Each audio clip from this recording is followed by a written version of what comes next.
태어나서 처음 대표 기도시죠.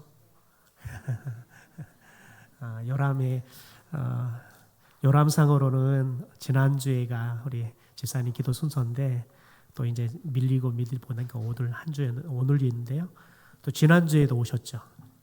기도하려고. 기도 너무 잘 준비해 주셨는데 우리 박수 한번 해드릴까요? 네, 감사합니다. 또 7월에 시집갈 우리 하영이 자매 왔네요. 우리 하영이 자매 우리 박수 한번 해줄까요? 네. 7월 26일이죠? 예, 7월 26일 날 시집갑니다. 기도 많이 해주시고 또 축복들로 많이 해주시면 좋겠고요. 또 함께 서울이지만 많이들 참석하셔서 또 축하해 주시면 좋겠습니다. 오늘은 하나님에 관한 세 가지 메시지라는 제목으로 말씀을 나누려고 합니다. 오늘 본문은 길지 않는 그런 본문이지만 특별히 하나님에 관한 세 가지의 메시지를 담고 있습니다.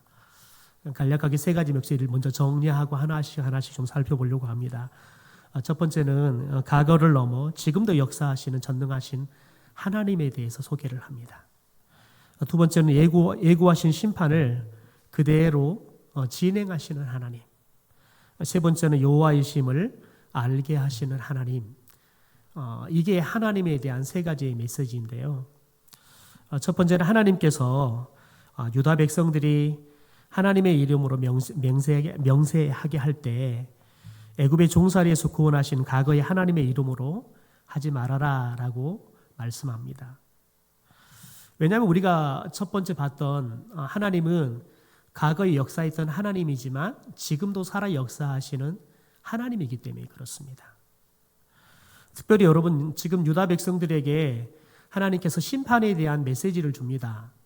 또 그 메시지를 전하고 있는 에레미야 선지조차도 하나님의 심판에 의해서 그도 포로로 끌려서 바벨론으로 가게 되죠.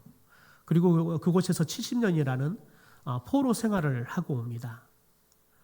그리고 하나님께서 그들을 다시 이 바벨론 이 손에서 그들을 해방시킨다는 메시지를 주고 계시죠. 그러니까 오늘 메시지는 실은 하나님의 심판이 임하기 전의 말씀이지만 하나님의 심판 더 넘어서 이제 하나님께서 회복시키시는 이야기들 더불어서 하나님에 대한 이야기들을 우리에게 주고 있습니다. 14절, 15절 우리 같이 한번 읽어볼까요? 현대어 성경으로 자막을 보고 좀 같이 읽죠. 시작. 여호와께서 말씀하셨다.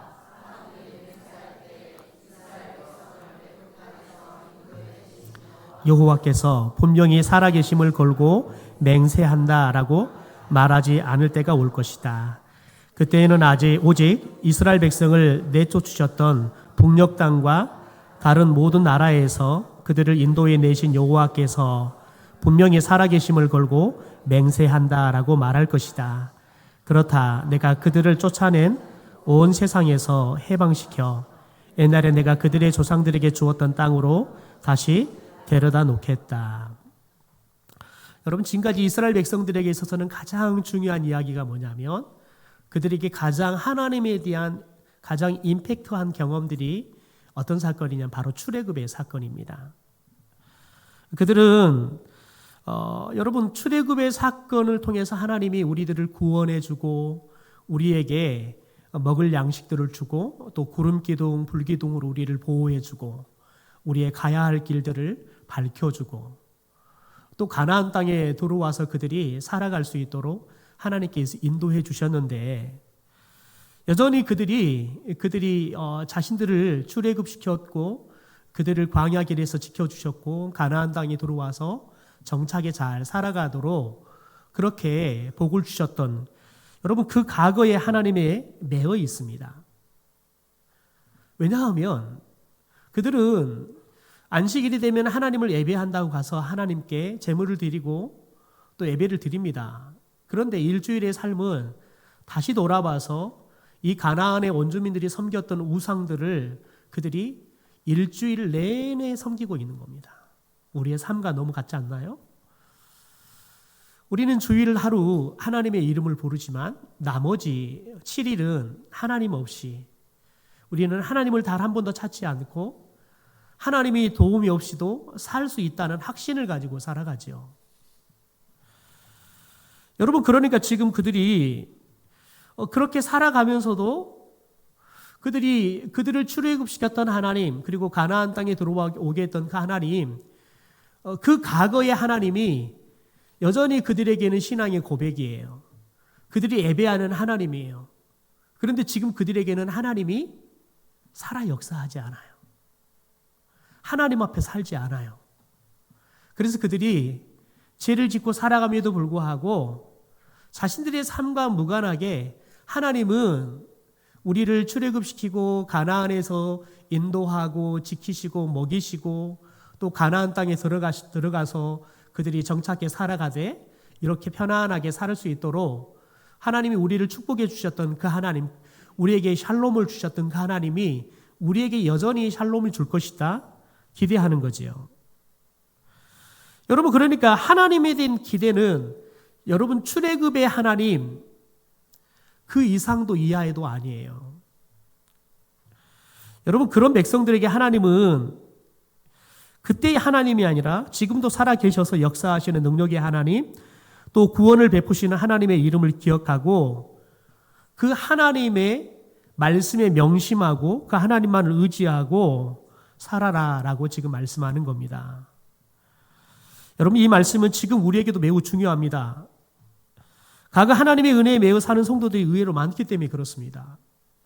우리 전통교회를 가보면 대부분의 특징이 뭐냐면 우리가 옛날 젊었을 때 구역예배 할 때에는 얼마나 사람들이 많이 모였는지 몰라요. 그때는 얼마나 재밌었는지 몰라요. 우리가 살았던 20년, 30년대, 80년대, 70년대 이야기를 여전히 2024년, 25년이지만 그 이야기만 하고 살아가는 거예요. 왜냐하면 오늘 우리가 만나는 하나님이 없기 때문에 그렇습니다.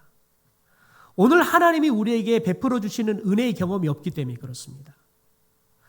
여러분, 사람은 미래지향적이고 끊임없이 자신의 삶을 새롭게 이루고 가는 사람들은 도전의 이야기가 그의 입에, 그의 마음에, 그의 생각이 가득합니다. 여러분, 그러나 도전하지 않고 늘 뒤를 돌아보고 오늘에 만족하고 살아가는 사람들은 늘 과거의 추억을 늘 그들이 에너지를 삼으려고 하죠. 여러분, 그러나 추억은 추억일 뿐이에요. 추억은 우리에게 힘이 되지 못합니다. 여러분, 어르신들이 거울을 보잖아요.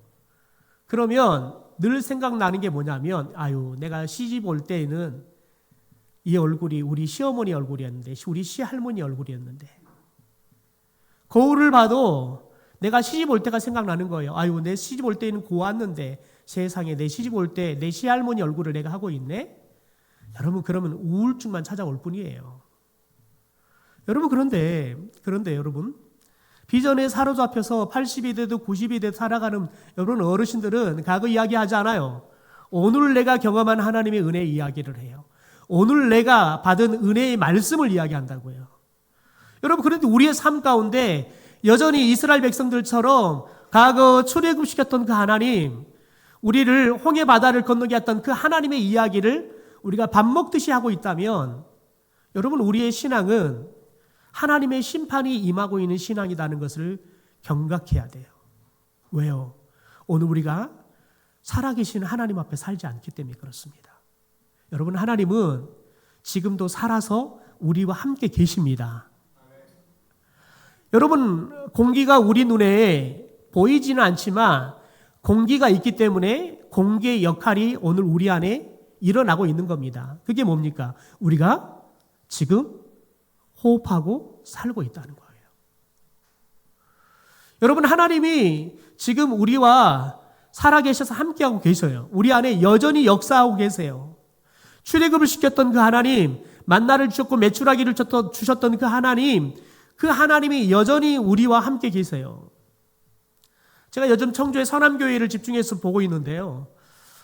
여러분, 제가 청주에 사역할 때 그 교회는 제가 사역하던 교회에 올로 장로님의 아들 목사님께서 담임을 하고 계셨습니다. 그런데 제가 갔을 때에는 그분이 새로운 신도시로 교회를 옮겨갔는데 농협인가 수협인가 아마 그런 연수원을 샀어요.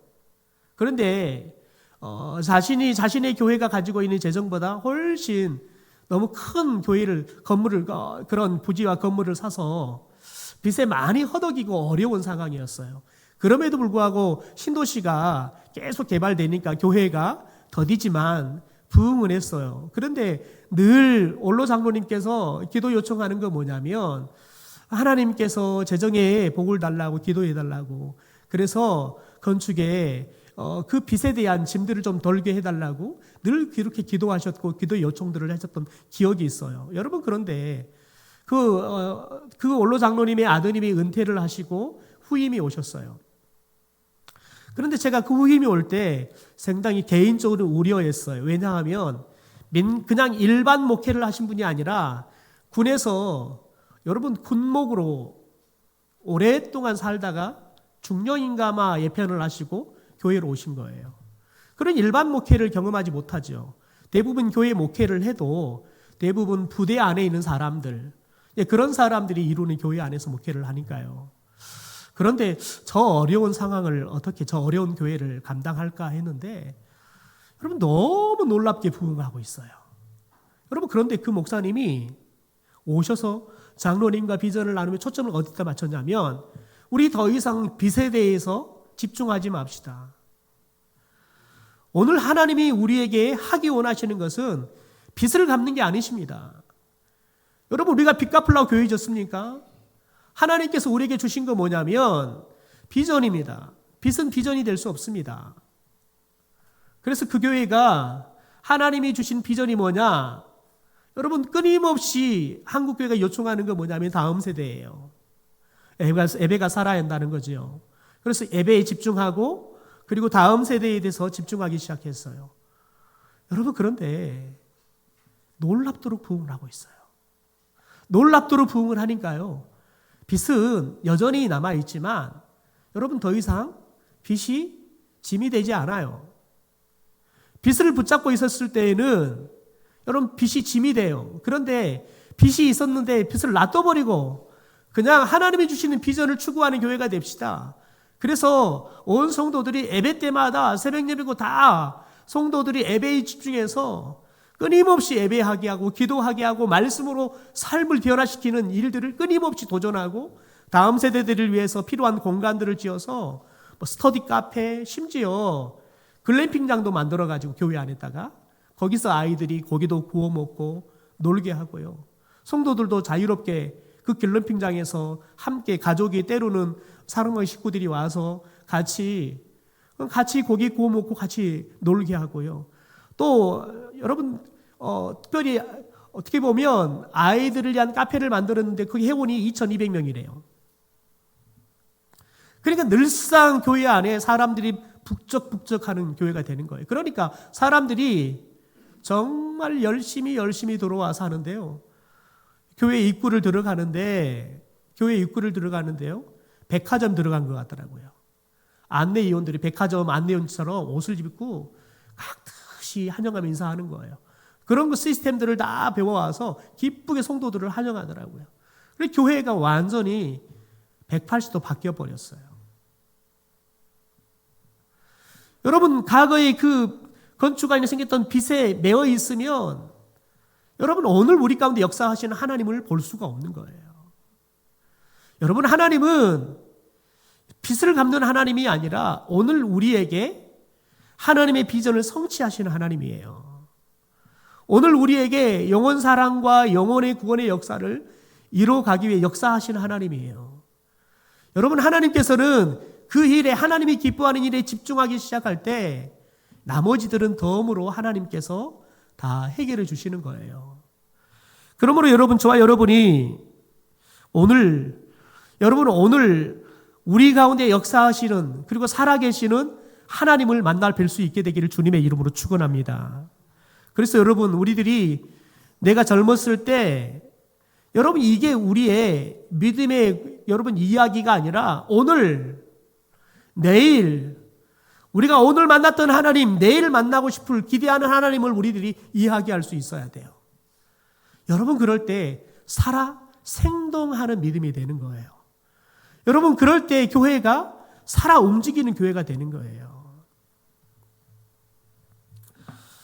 여러분, 그런데 이스라엘 지금 남유다 백성들은 지금 그들이 여러분 과거의 역사에 지금 묶여 있다는 건 뭐냐면 오늘 하나님 앞에 바르게 살지 못하니까요. 그들이 하나님이 아니라 우상을 섬기는 여러분 그 죄악 가운데 꼭꼭 발이 묶여 있는 겁니다. 여러분, 그러니 그들이 그런 죄악의 사슬에서 완전히 벗어날 수 있는 방법이 뭡니까? 하나님의 구원의 역사예요. 하나님이 그들을 출애굽시켰던 것처럼 하나님이 그들을 여러분 그 죄로부터 구원해 주시는 거죠. 그 죄로부터 우리를 깨끗게 해주시는 그 하나님의 은혜를 의지하는 거지요. 여러분, 날마다 우리가 새로운 하나님의 은혜를 경험하잖아요. 그러면 우리의 신앙이 여러분 과거에 매여 있지 않아요.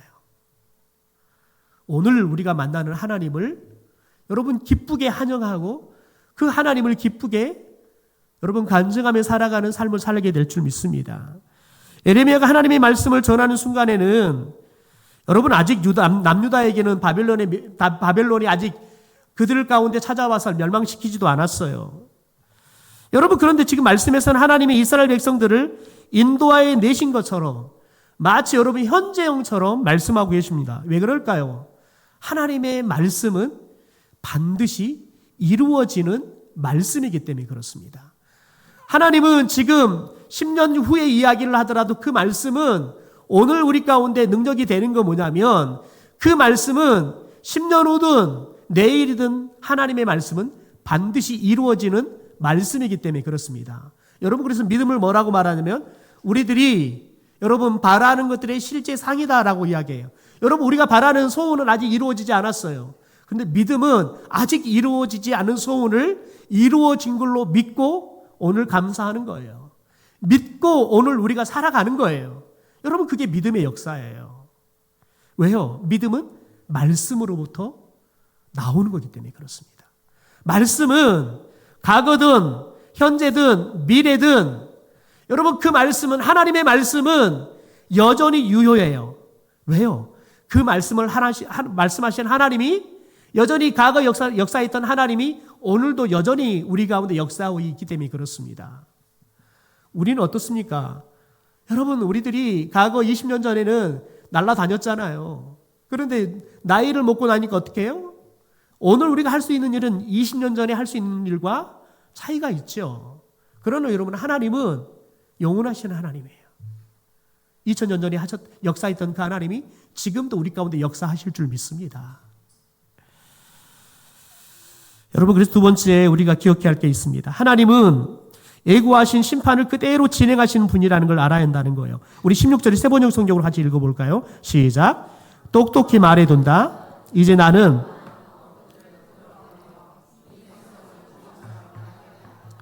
그런 다음 많은 사냥꾼들을 들여보내 산과 언덕과 바위 틈을 샅샅이 뒤져 이 백성을 짐승처럼 잡겠다. 그 다음 17절에서 설명하는 것처럼 여러분 그 어떤 것도 하나님 앞에서 절대 숨겨질 수 없다는 거예요. 여기서 말하는 여러분 특별히 많은 어부들, 많은 사냥꾼들을 뭐를 말하냐면 바벨론을 말해요. 바벨론이 많은 어부들처럼 들어와서 그물로 고기들을 쓸어가듯이 이 남유다 백성들을 죽이든지 아니면 포로로 쓸어갈 거라는 거예요. 그런데 이런 과정 속에서 다행히 몸을 피해서 산으로 숨고 여러분 들로 숨고 바위 틈으로 숨고 숨어있는 사람, 여러분 그 사람들 이번엔 사냥꾼 같은 바벨론이 들어와서 샅샅이 뒤져서 다 잡아가겠다는 거예요. 다시 말해서 하나님의 심판은 여러분 어떤 누구에게도 유보되지 않는다는 거예요. 약사 빠르면 살아남겠지? 아니에요. 하나님의 심판은 모두에게 임한다는 거예요. 말씀을 전하고 에레미야 선지자에게도 하나님의 심판은 임해요. 그래서 그도 여러분 끌려서 바벨론으로 포로로 가는 거예요. 여러분, 저와 여러분이 명심해야 할 게 있습니다. 저와 여러분이 하나님 앞에 짓는 죄는 하나님께서 적당히 눈 감아주는 죄가 하나도 없습니다. 우리가 짓는 죄에 대해서 우리가 회개해도 하나님은 우리의 죄에 대해서 용서하지만 우리가 죄의 씨앗을 심어 놓은 것들에 대해서는 반드시 보응하게 되어 있습니다. 왜요? 죄의 대가를 반드시 치러야 돼요. 단지 하나님은 우리를 용서해 주지만 우리의 대가는 여러분 지불해야 된다고요. 여러분 그런데 우리들은 죄 짓고 와서 하나님 앞에 회개하면 되지. 여러분 아니에요. 하나님이 용서는 하지만 우리가 죄의 대가는 지불하게 하셔요. 그게 보응이에요. 여러분 그래서 저와 여러분이 하나님 앞에서 죄를 아예 짓지 않는 것이 가장 탁월한 삶이에요. 그러나 여러분 우리들이 그렇게 살 수가 없잖아요. 더군다나 여러분 오늘 말씀에 보면 하나님이 가장 싫어하는 게 뭐냐? 하나님이 거룩하게 여기시는 것을 더럽히는 것을 가장 싫어해요. 우리 18절의 말씀을 세 번역으로 같이 읽어볼까요? 시작. 그들이 시체 같은 우상으로 내 땅을 더럽히고 내가 그들에게 물려준 땅을 역겨운 우상들로 가득 채워 놓았으니 나는 이렇게 우선 그들의 죄악과 허물을 갑절로 보복하겠다. 여기서 말하는 시체 같은 우상으로 라고 이야기를 하죠. 여러분 그런데 우리가 읽었던 개역개정 성경에는 뭐라고 말하면 미운 물건의 시체로 라고 이야기해요.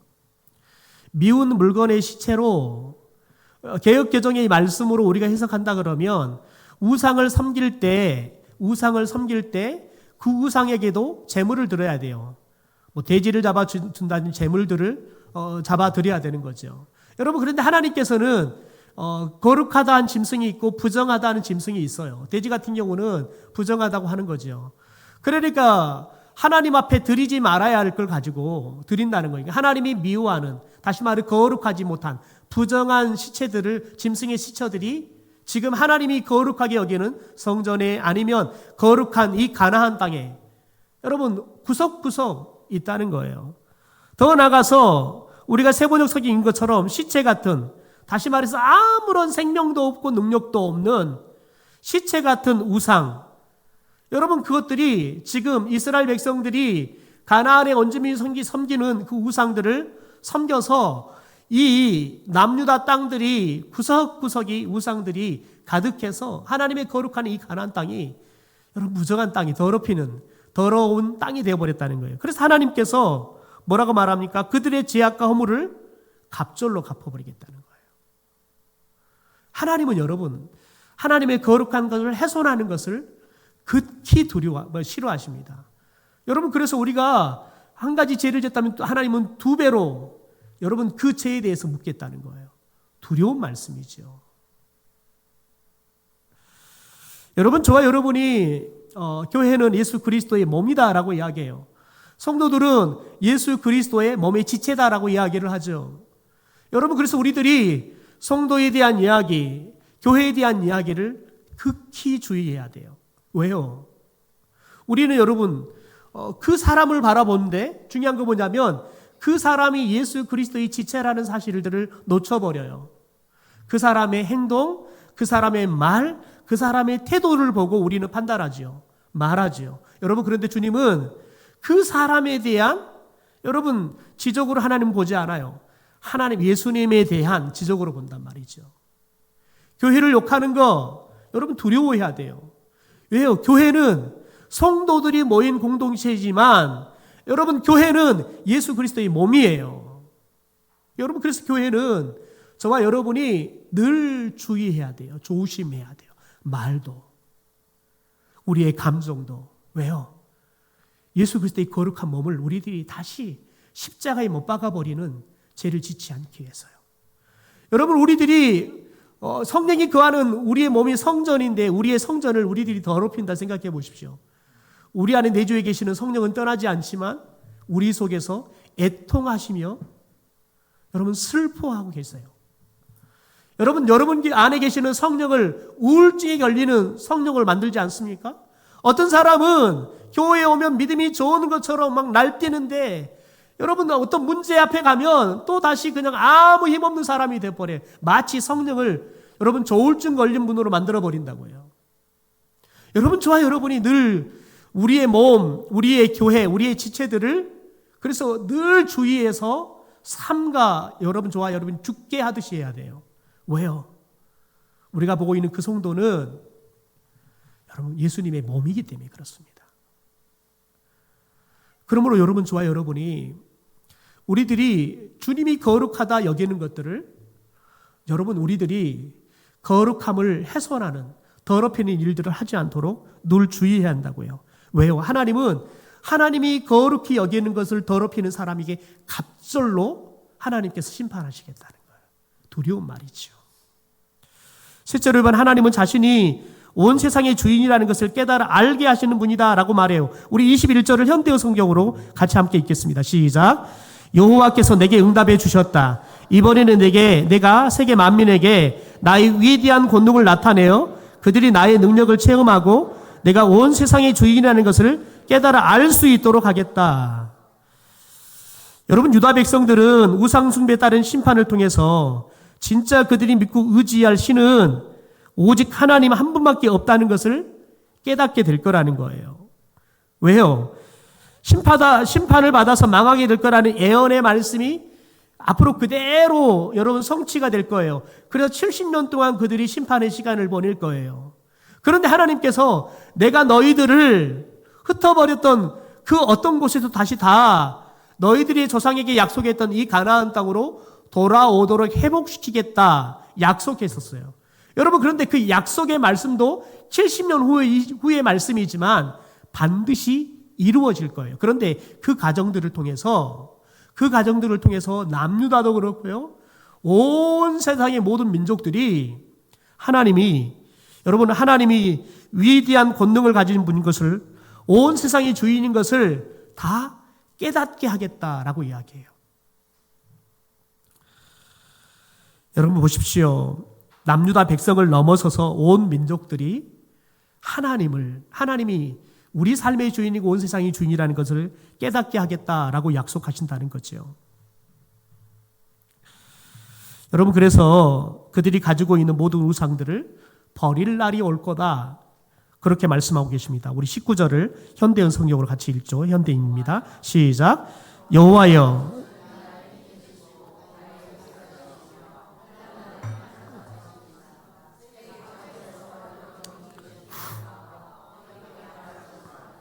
우리 조상들이 우리에게 물려준 것은 거짓되고 쓸모없는 헛된 우상뿐이었습니다. 여러분 보십시오. 이 말씀이 지금 우리 가운데 이루어지고 있지 않습니까? 여러분, 저와 여러분이 복음에 들어오기 전에 어떻게 살았습니까? 여러분, 온통 우상덩어리 다 데리고 살지 않았습니까? 저도 어린 시절에 여러분 정말 우상덩어리 속에 살았던 것 같아요. 모든 것들이 다 우상이었어요. 배만 아파도 할머니께서 삼신 할머니에게 빈다고 제 배를 만지면서 삼신 할머니한테 노래를 부르면서 기도했던, 저는 그런 기도 소리를 어릴 적에 엄청 많이 듣고 살았어요. 왜냐하면 저는 굉장히 몸이 차가운 사람, 배가 차가운 사람이에요. 그래서 찬 걸 먹으면 발로 탈이 나요. 할머니가 늘 배를 만지면서 그렇게 삼신 할머니한테 피는 거예요. 여러분, 동네만 나가도 그냥 모든 것들이 다 우상 덩어리죠. 심지어 밖에서 교통사고로 죽은 사람이 동네를 못 들어왔어요. 부정탄, 그래서 악기가 들어온다고, 그래서 아예 매정하게 동네 사람이 밖에서 교통사고가 나서 얼마나 슬퍼요. 함께 애도해줘도 여러분 부족할 판에 동네를 못 들어가겠다고요.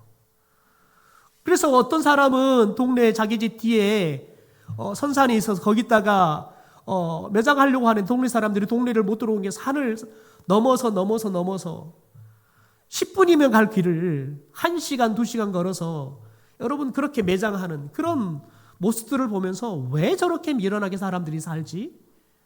그러면서 여러분 그 집에서 주는 그런 장례 음식들은 고스란히 다 먹어요. 사람이 얼마나 사악한지 모르겠어요. 여러분 생각해 보시면 우리는 조금만 해도 사주팔자 보잖아요. 제가 청년 사역을 하면서 진짜 얄미운 아이들은 어떤 아이들이냐면 꼭 결혼하려고 그러는데 사주팔자 봤더니 별로 두 사람이 별로 안 좋게 났다는 거예요. 그래서 결혼하는 것 심각하게 생각해 보겠다는 거예요. 심지어 어떤 청년은 결혼 날짜까지 잡았어요. 그런데 처갓집이 전혀 믿지 않아. 이 청년은 아버지는 장로님이고 어머니는 권사님이세요. 그런데 자매 집에서 자꾸 언제 태어났는지 시간을 좀 알아와라는 거예요. 그래서 알려줬더니 어머니가 자기가 다니는 점집에 가서 점을 봤더니 만나면 결혼하면 신랑이 빨리 죽는다는 거예요. 그러니까 생가부 되니까 시집 보내지 말라 그랬다고. 그래서 그 자매가 열심히 교회를 따라 나오더니 어느 날 교회를 안 나와요. 그러더니 좀 지나니까 그 남자 청년이 교회를 안 나와요. 그래서 물었죠. 전화해서 왜 안 나오느냐. 그랬더니 거의 그냥 시체가 돼 있는 거예요. 그냥 여자 청년이 자기 엄마가 자기하고 사주가 안 맞아서 결혼하면은 빨리 남편이 죽는다고 그래서 결혼하면 안 된다 그랬다고. 그래서 헤어지자 그랬다고. 그래서 남자가 막 시험이 들어가지고 직장도 안 나가고 시금을 잼피하고 있는 거예요. 그래서 제가 욕을 바가지 부어놨죠. 그런 여자하고 몰라 결혼을 하냐고. 그런 여자하고 결혼하지 말아라고. 잘 됐다고. 세상에 지금까지 사귄 여자, 너가 사귄 그 여자가 세상에 제일 못난 여자니까 그냥 미련 두지 말고 차버리라고. 그렇게 제가 매정하게 이야기했어요. 여러분, 그런데 2달 후에 청첩장 갖고 왔더라고요. 그 자매하고 결혼한다고요. 그래서 제가 그 이후로는 남녀 사이에 대해서는 훈수를 안 둬요.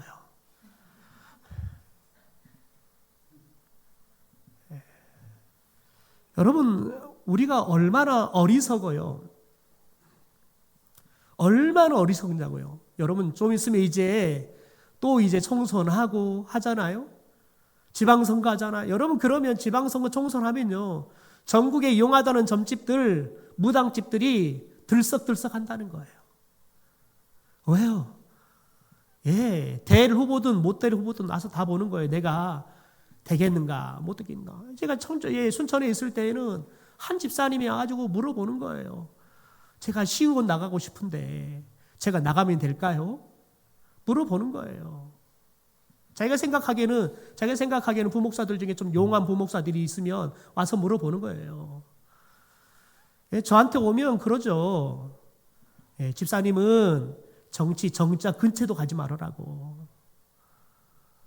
집사님이 지금 정치해가지고 말아먹는 재산이 지금 몇십억이냐고.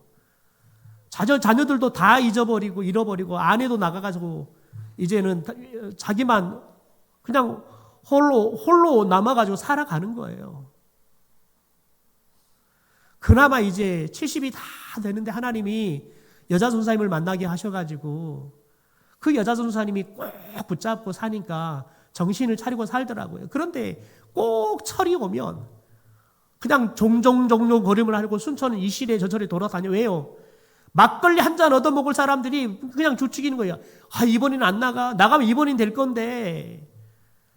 여러분, 그러면 또 기가 얇아가지고는 또 오는 거예요. 진짜 동생 같으면 뒤들이 두들펴가지고 죽이고 싶은데 다 큰 어른 뭐라고 하지도 못하고 한 번 정신 차린 거 더 이상 정신 잃지 말고 똑바로 정신 차리고 살아라고 그렇게 제가 기도해주고 보내요.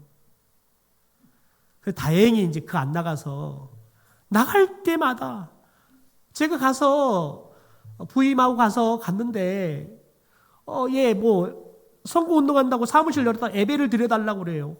가서 봤더니요, 세상에 선거 운동원들이랑 모였는데 운동하기는커녕요 다 막걸리 먹고 동네에서 너저분이 놀 사람들 뿐이 없어요. 다 돈 빨아먹을 사람들만 다 모여 있는 거예요. 제가 그래서 이 사람을 뭐라고 기도해야 되나 참 이게 어렵더라고요. 뻔히 보이는 길인데 하나님 되게 해주세요 라고 할 수도 없잖아요. 그래서 제가 하나님 뜻대로 하옵소서 그렇게 기도했어요. 하나님 뜻대로 안 되더라고요. 여러분, 그런데 그런 철만 되면 여러분 전국에 있는 용화도는 점집 무당집들이 돈을 바가지로 긁는다는 거예요. 여러분 생각해 보세요. 국회의원, 시의원들이 얼마나 똑똑한 사람들이에요. 많이 배운 사람들이에요. 여러분, 그런데 많이 배워도 자신의 앞길은 자기가 모르잖아요. 근데 알고 싶잖아요. 여러분, 그러니까 불안하니까요. 알고 싶으니까요. 찾아가는 거예요. 비싼 돈 줘가면서요. 심지어 여러분, 조상의 묘까지 움직인다니까요. 조상의 묘자리가 앉아와서 당신이 길이 막혔다 그러니 뭐예요? 또 묘자리도 옮겨요.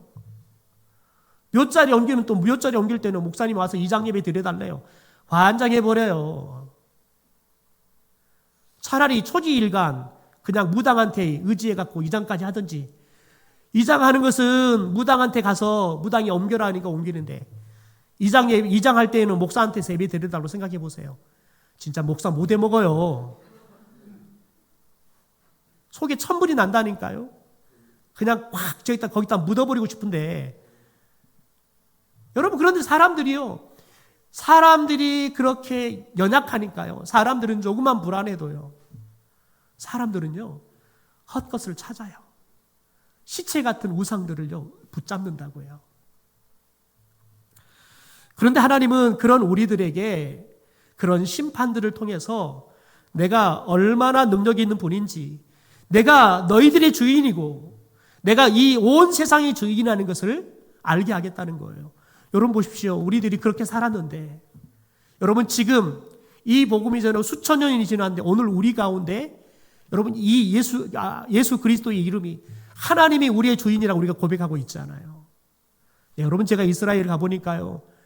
여러분 예루살렘의 성 안에 가보니까요. 다 팔레스타인들이 장사하고 있어요. 여러분 그런데 그 사람들은 전 세계에서 오는 수십만 명의 사람들이 와서 예수 믿는 것 때문에 와서 눈물을 흘리고 기도하고 하는데 그 사람들을 통해서 먹고 살아요. 여러분 그런데 그들은 예수를 안 믿어요.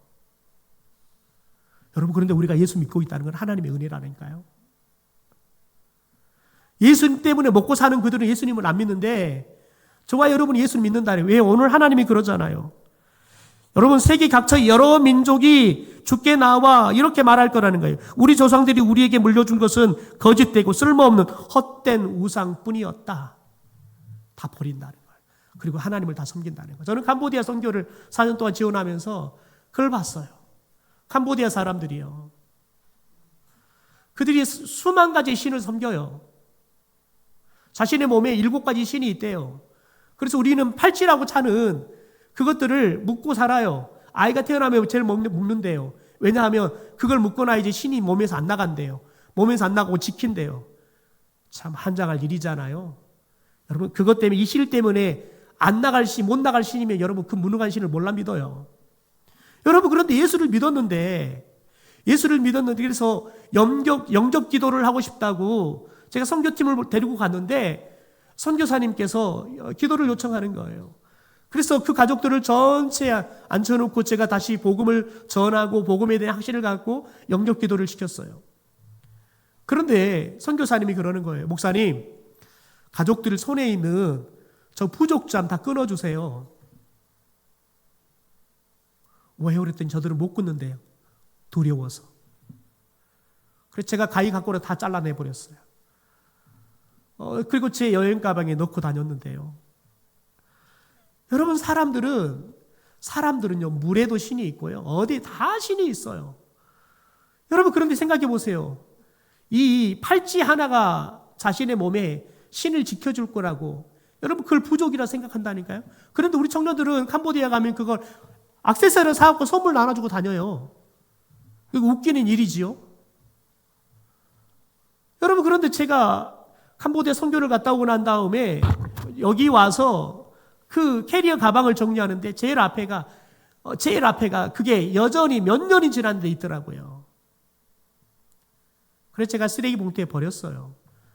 여러분 저에게는 아무것도 아닌 게 그들에게는요 두려운 존재라고요. 왜요? 썩어서 없어질 우상을요 살아있는 신으로 믿으니까 그래요. 여러분 그런데 하나님이 그런 사람들에게도 하나님이 살아계심을 믿게 하니까요 믿더라고요.